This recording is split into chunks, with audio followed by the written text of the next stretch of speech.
Welcome back to this week's edition of Freedom and Prosperity Radio, the weekly radio news magazine that we put together here at the Virginia Institute for Public Policy. Reminder, you can find us online at virginiainstitute.org, and archives of previous episodes of Freedom and Prosperity Radio are on the YouTube channel bearing the same name. Our next guest is one of those rare cases. Sometimes you have the thinkers and sometimes you have the doers. She is both. She is the great defender of rights, but somebody who has seen it from the inside as well.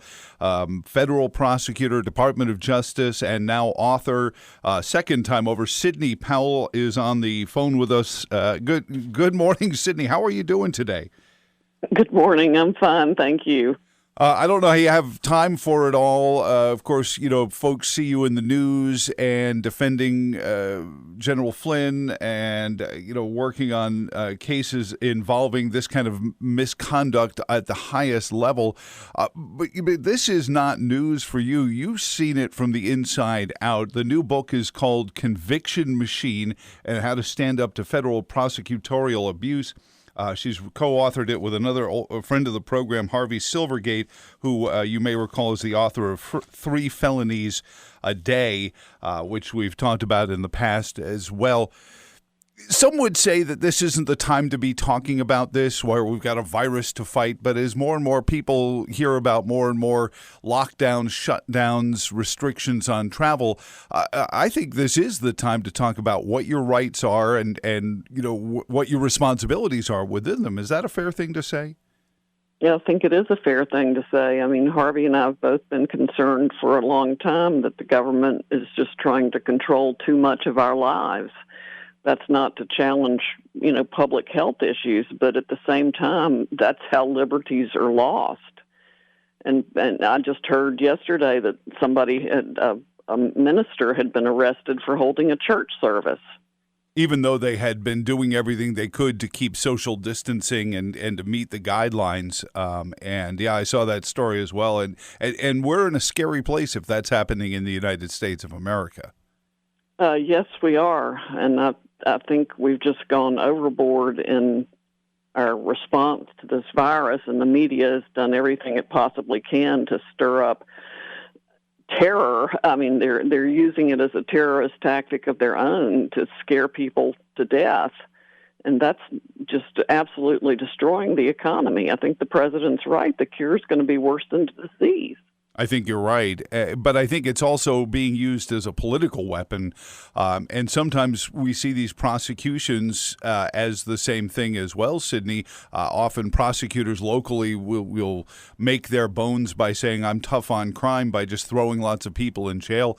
I spoke with Bernard Carrick some time ago, and he said, the problem is our prisons have become homes for people we don't like rather than people we're afraid of, and the people we're afraid of seem to get out onto the street, and we've just flipped everything on its head.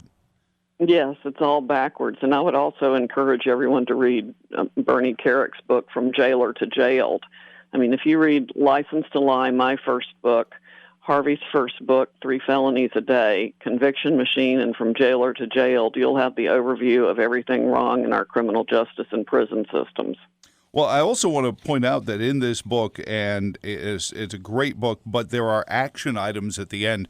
Our friend Chris Horner wrote a book about the liberal war on transparency, in which he gives a primer on how to fight the system to get FOIA even as an individual. And your book does the same thing, action items for things we can do individually to bring about the appropriate and constitutional application of our justice system. So I thank you for putting that there, because I think too many books are just, okay, you put it down and now what? But you've really given us a toolkit. That's what we wanted to do. It's high time we start addressing the actual problems with legislation or personal action or things judges can do. All of the above need to be done. I mean, Congress is really going to have to get on this sooner rather than later and stop passing blanket FISA reauthorizations and too many criminal laws and allowing people to be interviewed and prosecuted without a recording or a warning of their rights or anything like that. multiple people have been charged under Section 1001, the false statement statute. Mm-hmm. And when you fill out a federal form, it will recite at the bottom of it that you're filing this under penalty of false statement. But, for example, General Flynn was ambush interviewed at the White House, not told his rights. Not only that, but they specifically interviewed him in such a casual way, and they had planned to do it that way to keep him from even realizing he was the subject of the interview.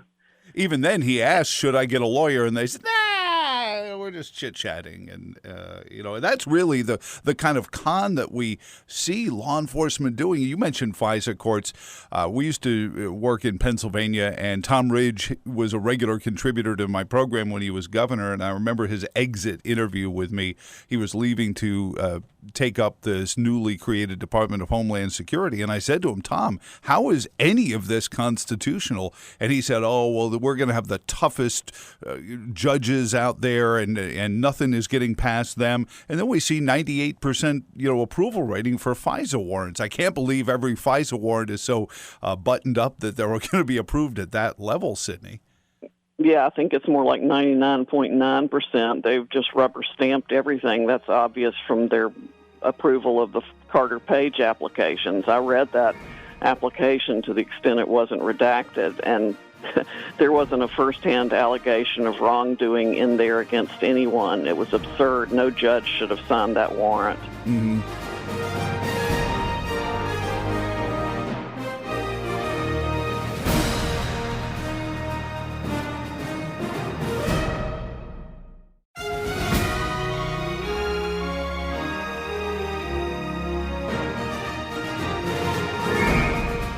How do we, and your book does get into it, and I please pick up Conviction Machine, because it talks about things like being involved in this, but I've made and this is just something that itches me on a sort of this intellectual conservative level, is that we have 3 times as many Virginians as we had 100 years ago. And not only do we have the same number of representatives, so, each representative is diluted and in some cases more valuable for it, but we have ostensibly the same number of courtrooms where our rights should be defended. And we hear frequently about how overwhelmed the courts are and how deals have to be cut because the courtrooms are so busy, and we don't see speedy trial being a thing anymore and being able to defend yourself without languishing in jail forever. Is there a problem with the number of benches we can stand before and have our rights defended?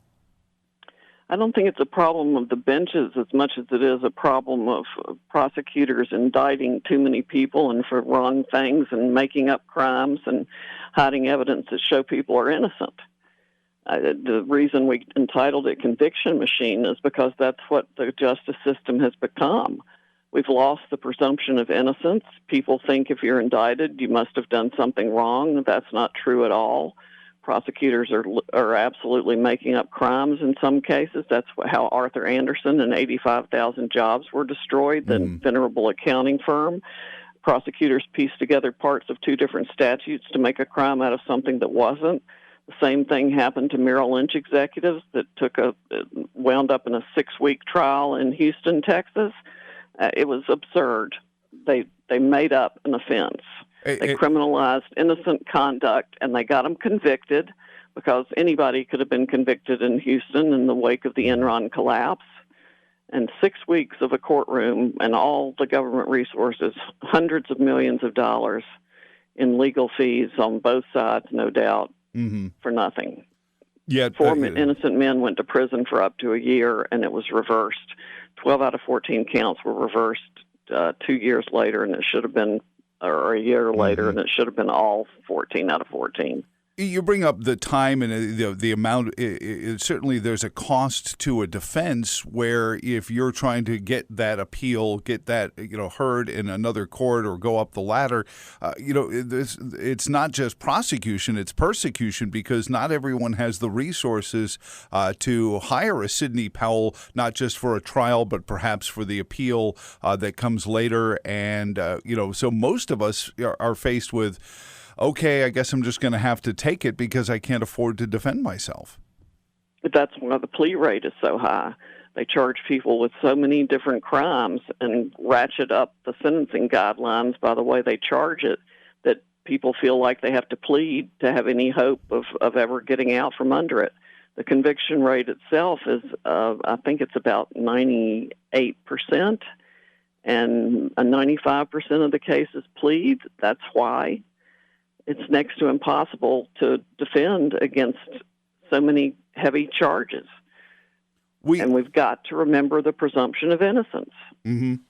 Well, you see this, in some of our poor communities, they're turned by the elected officials against law enforcement, in many cases to defend or at least deflect attention from the elected officials who have failed the economies of those communities. And yet then here where we do see prosecutorial abuse, it's a blind eye or it's a conspiracy theory. I wish we could get the same kind of passion that gets falsely ginned up against some of the street-level law enforcement in poor communities after some of these judicial misconducts in the higher echelon courtrooms, Sidney.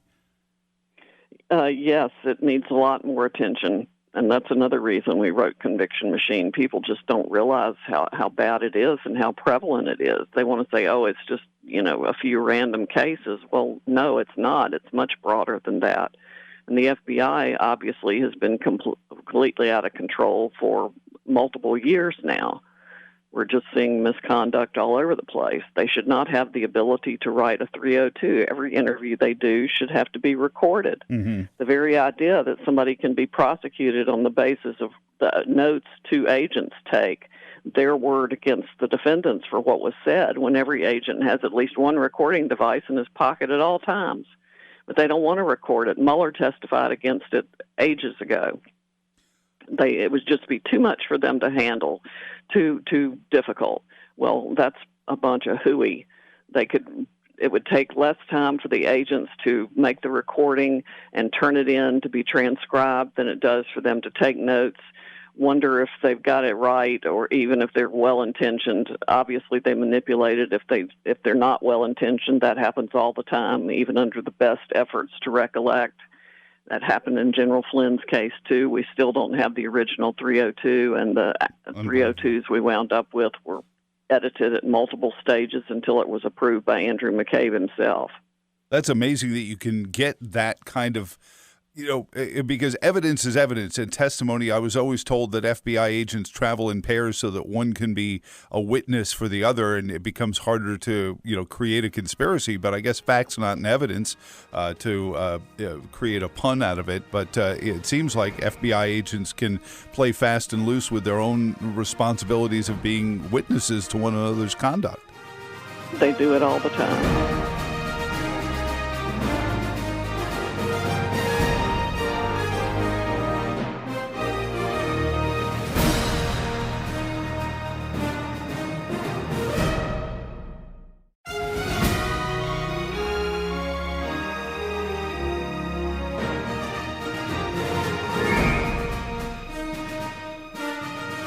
Sidney Powell is on with us, one of the co-authors of Conviction Machine. In the toolkit at the end of the book, you mentioned serving on a jury as one of the things we can do. And I have done that, and I have seen people who have been brought out in front of us and said, the prosecutor will say, this man stands before you accused of 15 crimes.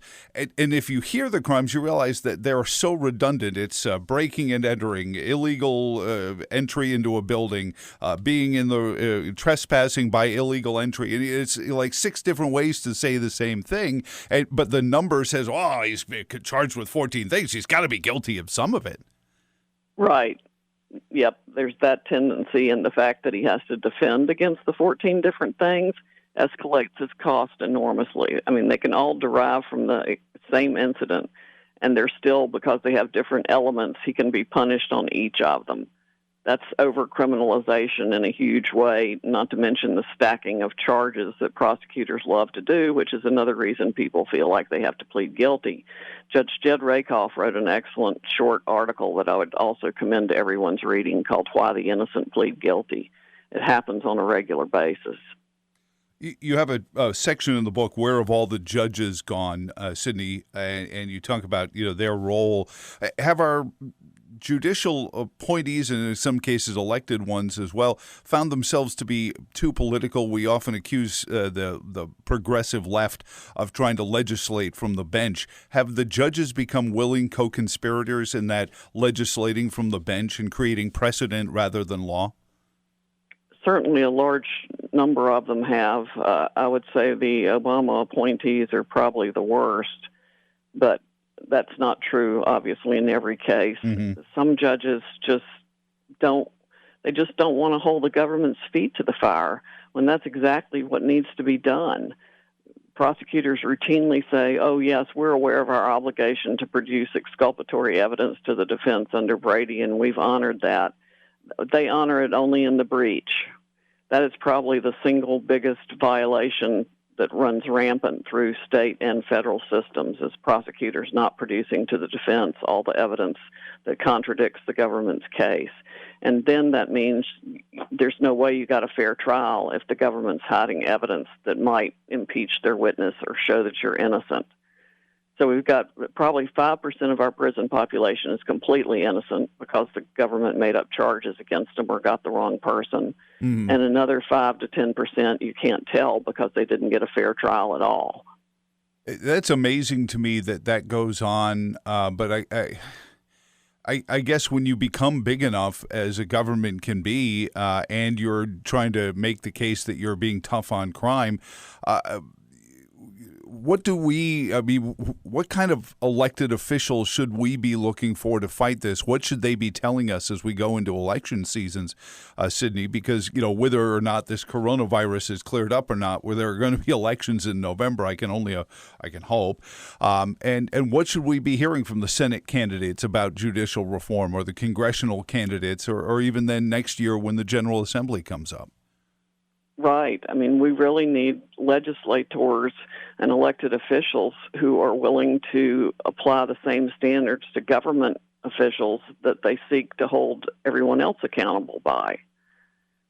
And that means, no more passes for people who commit crimes inside the FBI or the Department of Justice. Mm-hmm. It's absolutely ridiculous. They should be held to the highest standards. There should be people doing a perp walk, basically, coming out of whether it be your local Commonwealth's Attorney's Office or FBI headquarters. You mentioned, prosecutors that don't turn over evidence to their clients exculpatorily, and they should be in jail for that. That's how we, as I understand the law, you stop crime by punishing criminals after you catch them, and then the implication is don't be a criminal. But if we're not going to punish the law-breaking law enforcers, we're just going to get more of them, right? Right, and people who lie to the Inspector General.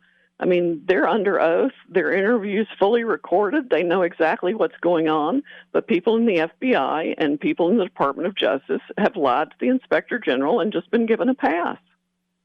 Is it because they shrug it off and say, "Oh, you're just playing political games with it. You're a Trump guy, or you're a Clinton supporter, or Clintonista, or whatever," and pretending that it's left and right rather than right and wrong? No, it's because they worked for the government and they're given a pass. So it's the swamp only with a badge. Right. It's the swamp protecting the swamp. We had brought this up that the Pentagon was just another a federal agency bureaucracy with a big budget. They just happen to, have a more sanctified, need sometimes. But I guess, the FBI, which really was founded to fight the bootleggers and then just stuck around after it for its efficacy, has it outlived its purpose, Sidney, to be this? Or should we have a federal, oversight law enforcement agency out of the Department of Justice?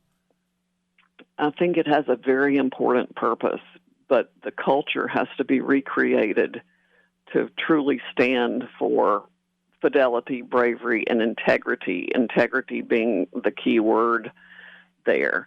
They have lost so much of that in their effort to fight crime. They have, or what they perceive as crime, they've just lost their moral compass.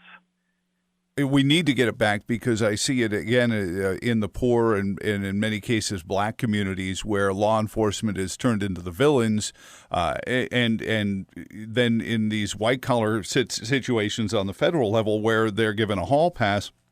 I feel like we're being turned on each other in this sort of gaslighting to think that the wrong parts of our law enforcement system have run amok. Not that every cop on the beat is perfect, but I don't think they're nearly as bad as what it sounds like some of these prosecutors are, Sidney.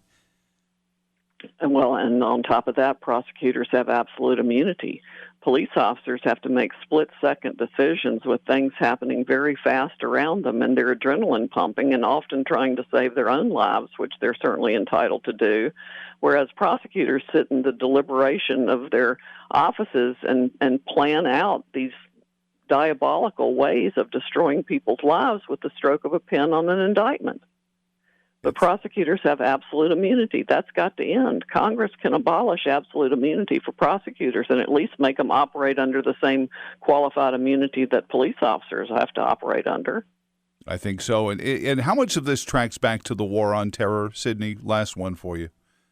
Well, certainly the overcriminalization and the explosion in the number of prosecutors and efforts to control people by criminal prosecutions has just gone through the roof since then. Well, we appreciate everything you've done, both as a defense attorney and perhaps the most important symbol of why we have defense attorneys and what we need our defense attorneys to be. You are that, and we appreciate the book, and you and Harvey and your books. They keep me up at night thinking about things like 3 felonies a day, but these are important things, and they should inform our elective process. What's next for you? I guess you can order this online. Amazon will bring it to your house. But you can also get it downloadable through Kindle and things like that? Yes, and check my website, sydneypowell.com, for more talks on this subject. And I've got a YouTube channel, and I'm on Twitter at Sidney Powell, the number 1. Well, I hope at some point we can get you back on the road for a book tour. Obviously, your work in defense also will keep that tight. But if we can ever get you down here to Central Virginia, there's this university, if we ever reopen it. They claim to have a law school here. We'd love to have you down and talk to the folks here as well. But until then, thank you so much for the visit. I really feel like I got a little look inside and maybe a little bit of a law degree. Can I get a couple of credits to a law school for talking to you, Sidney? Sure. And Brendan Sullivan said License to Lie was better than any law school course in the country. Great. I'm going to, hopefully this will add to my credits then, maybe postgraduate. You have an absolutely wonderful weekend. I hope everyone in your world is staying well, and we'll come out of this. And if we don't, we're going to be calling you to help us get our Constitution back at some point. Yes, really. Thank you. I appreciate it. Sidney Powell, along with Harvey Silverglate, the conviction machine standing up to federal prosecutorial abuse. On behalf of all of us here at the Virginia Institute for Public Policy, again, stay safe for yourselves. Don't worry about waiting for the government to mandate what you need to do to keep yourself well and your family well, and do the right things because, as I've said in the past, inspired by the passions of Flight 93, knowing what's going wrong in other places, we can do what's right and fight this terrorist virus as it's hijacked our lives for now. Until next week, for all of us here at the Virginia Institute for Public Policy, my name is Joe Thomas. So long, and thanks for all the fish.